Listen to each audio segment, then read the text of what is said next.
Welcome to the Holistic Homestead. My name is Erica. It is May. We are in the midst of a beautiful spring. Things are growing, and I'm going to take you on a little maintenance tour of what's growing and what's on my task list for what I need to do. If you're growing food and flowers, this is probably the most important video for you to watch. We are in the depths of spring right now, and it's these times that are critical for tending to your garden so you can have a maintenance-free summer. And the way that that happens is by checking in on your young baby plants now and noticing things and doing things about those things in order for everything to grow prosperously. So I'm going to take you on a tour through my vegetable garden and show you a video on maintenance and what you should be doing right now. Before we get started, make sure to hit that subscribe button for more health and homesteading content and check out my memberships for more one-on-one support. Thank you so much, Barton, for signing up as a seedling member. I appreciate you and I'm excited for you to be here. Let's dig in. All right, first up is my sugar snap pea bed. And the sugar snap peas are just not growing the way I want them to. I think honestly what's been happening, or what happened, is that I did not sow them early enough and it's been super hot. And so now pests are already coming in. They're really small and I'm not going to hold my breath for these peas. But there's things that we can be doing right now to optimize their growth. The first thing is thinning them. So right now, there's probably 2 plants per seedling spot where I sowed some seeds. And what I need to do is just cut them back at the base. And what I'm going to do for that is I'm going to find like any super weak looking scrawny guys like this. And actually there's 1, 2, 3 of these growing in this one spot. None of them look great. I'm going to take them all out because sugar snap peas are highly susceptible to powdery mildew and other fungal infections. I want to increase the airflow. If they are super strong looking, then I want to keep them. I want to choose the strongest one. If there are 2 super strong sugar snap peas right next to each other, we should probably keep both of them. Just because they're getting attacked, they're struggling, and we want to maximize our yield. So the first step that I'm doing is going through and getting rid of anything that looks like there's no rebound happening here. Here's an example. In this one spot, I've got 4 plants way too much. I mean, maybe I can take one and like trellis it to this side, but I really need to pick out my second one and decide where it's going to go. This guy's kind of moving to the third, so actually maybe here I keep this one and I get rid of this one. These are actually not looking so bad, but all of these that are like green and lush and looking pretty strong, these are the keepers. Anything that is kind of weak, turning a little yellow, a little raggedy, we're taking them out. Next up is my tomato bed with my V trellis. These guys are about maybe 1.5 feet tall, and they are getting close to needing support, but not quite. So I think they can get just a little bit taller before we start trellising them. There's a spider web here I'm going to take down. I don't want that to stunt my mess with my tomato plants. And I am assessing what these look like because, for example, like I can bend this one a little bit more straight. That might mean that it is a good idea for me to go ahead and stake it to this branch right here of my trellis. But I think I've got a little bit more time before I do that. So right now my tomatoes are going super strong. They're about 16 inches tall. And they do need to go ahead and get a little bit of support, but we've probably got like another few days before we have to absolutely go in and take care of them. This is a really critical time to look at your tomatoes because if they are indeterminate, meaning they grow indeterminately. They're usually cherry tomatoes. You need to prune them. Most of these tomatoes are determined. These are like my paste tomatoes, maybe some Cherokee purples. They're the large juicy tomatoes, but I don't have to do anything to them just yet. I am paying attention to weeds, however, and I've got all of this beautiful alyssum. But you know, you saw the little grassy? Grasses are the biggest enemy of whatever you are purposely trying to grow, because they are just nitrogen stealers. They really need a lot of nitrogen, and so they're just going to pull that from your plants. Right. And so grasses, we need to pull the grasses. But oftentimes other weeds are not really bothering your plants. For example, here is an awesome sunflower that's in a really random place, but it's going to be beautiful next to this trellis of tomatoes. It is carrot thinning time. And what that means is I need to make space for my carrots to grow to a beautiful size by thinning them. Right now, they're just like a big little bundle, and each little bundle is a carrot.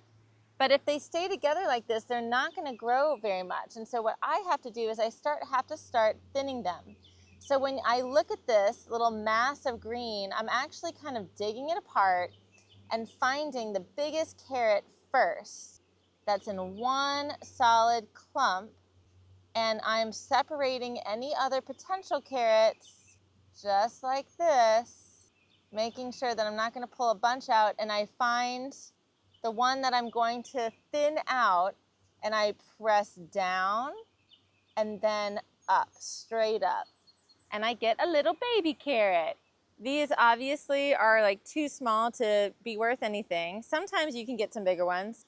We'll do this throughout the season, but this is what's going to allow us to have more space for bigger carrots in the long run.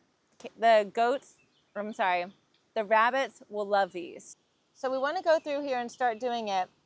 We don't need to do it vigorously, but we need to do it enough, a little bit, every time we visit the garden. We're just going through. Ah, look at that. There's a slug in here. It's also going to help air out the space a little bit. So I'm just looking for the thickest bundle of stems, and I'm pulling those out. And I'm eventually going to do this until I have about a pinky size amount of space in between each individual carrot. So I don't have to do all of that now. We don't have to thin these to make that much space amongst all of them right now, but we want to start the process of just going in and getting some of the bigger ones. So you're looking down at the bottom. You see there's like a little bundle right there. There's a little baby carrot, baby carrot. Look at this big old thick mass. So I'm kind of detangling them like hair, and I'm finding the biggest one. You see how this one's bigger? Okay, so, and up. Here's another big bundle. So there's a bunch of little bundles. See how these are individual little plant? This one down, up.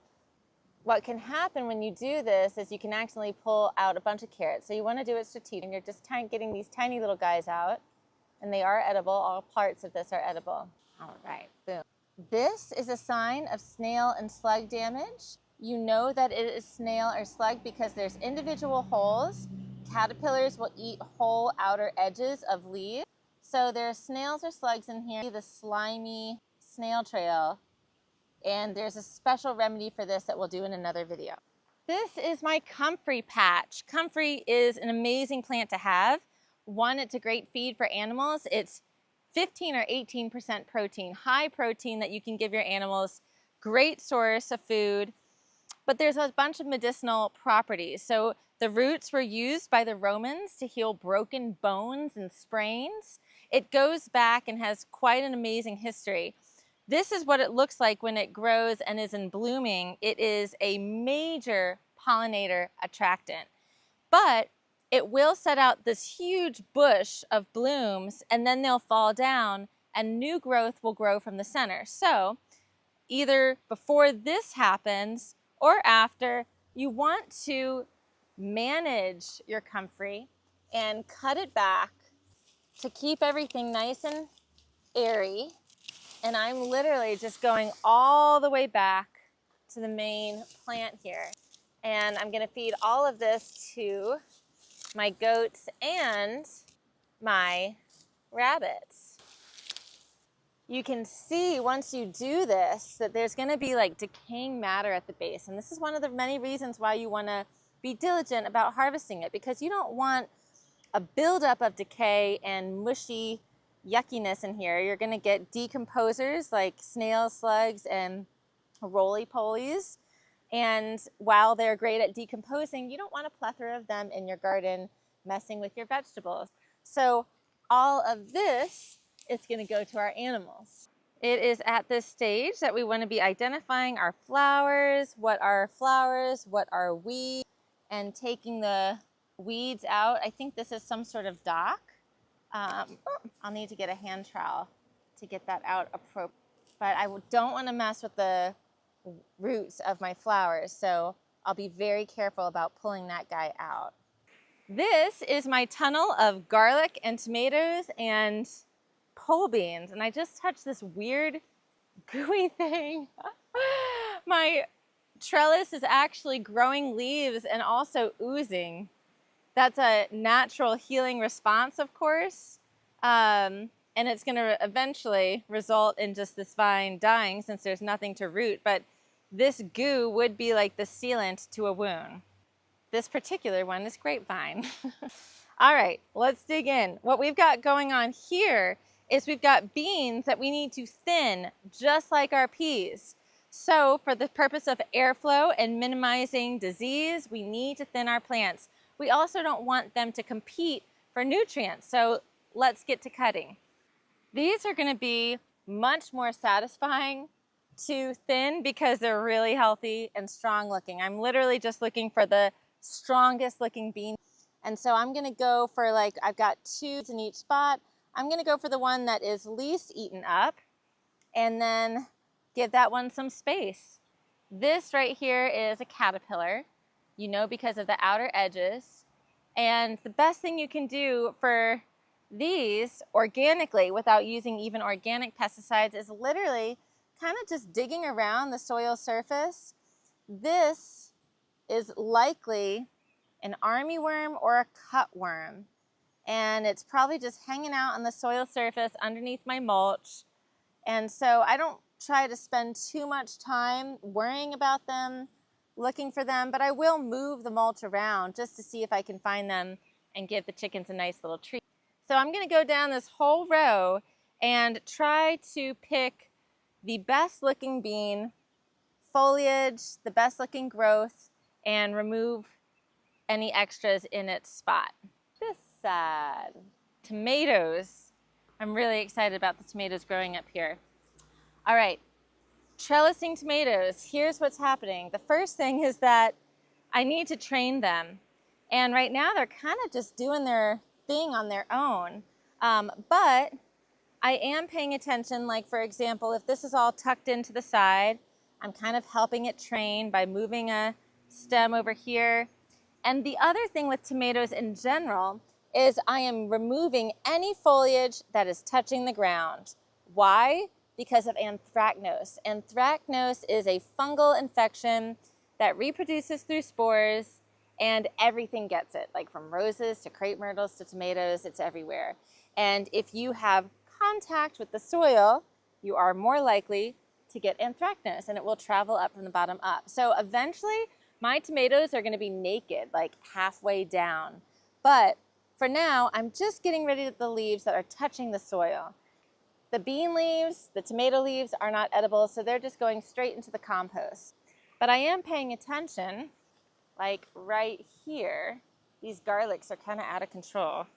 But like if here's a tomato plant that I just need to gently tuck in and over, and I will use twine as they get bigger to attach them and give them more stability. But for now, I really just want to make sure that they are growing in and around, not growing all the way out. Ideally, they're going to go in, out, and so I'm literally kind of like braiding them into this trellis. See if we can find some more. Here are some more tucking opportunities. I'm gonna tuck them in, and then right now they've got the garlic pushing them forward this way. So eventually I am gonna tuck them probably over that way, or I'm just gonna keep them on this side. I'm gonna see how they grow. But for now, I wanna keep them inside the trellis. As we're walking through this archway, I don't want there to be like a big jungle starting to well, I wanna feel like I'm in a jungle, but I don't want it to encroach my pathway. This is sort of like the little details that you can give your garden so that way you can manage it, get through it. So I am going through and kind of tucking these guys in. If it's too tall, I will not tuck it in, but I can gently tuck them in this way. If it feels like it is resisting and it does not want to tuck where you want to go, get some twine and tie it up, because if you top that thing off, you are taking off the meristem and it's probably not going to grow and produce as much as it would otherwise. So don't force it. This is kind of a nice situation actually.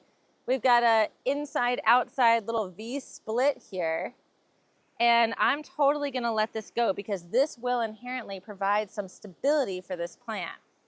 I'm also noticing things as I'm in here. I'm noticing the beginning of anthracnose. Hooray! See those little black dots? That's anthracnose. All these little dots could be snails or slugs, but tomatoes are really prone to armyworms at this stage. So we'll keep an eye out for more armyworms. It also means that when I prune that foliage, that I need to sterilize these guys. I need to sterilize them with vinegar or alcohol so I don't spread anthracnose to my plant. All right, this is really exciting. This is my garlic patch. How do you know when to harvest garlic? I'm about to tell you. So it depends on the variety, which I know you probably don't want to hear because maybe you don't remember which variety you got, but it's important because hardnecks produce these beautiful scapes. They're different than the rest of the plant because they're, instead of sort of these like flat lines bent in the middle, they're round and curly and really beautiful. And you want to harvest those because these are the flowers of your garlics.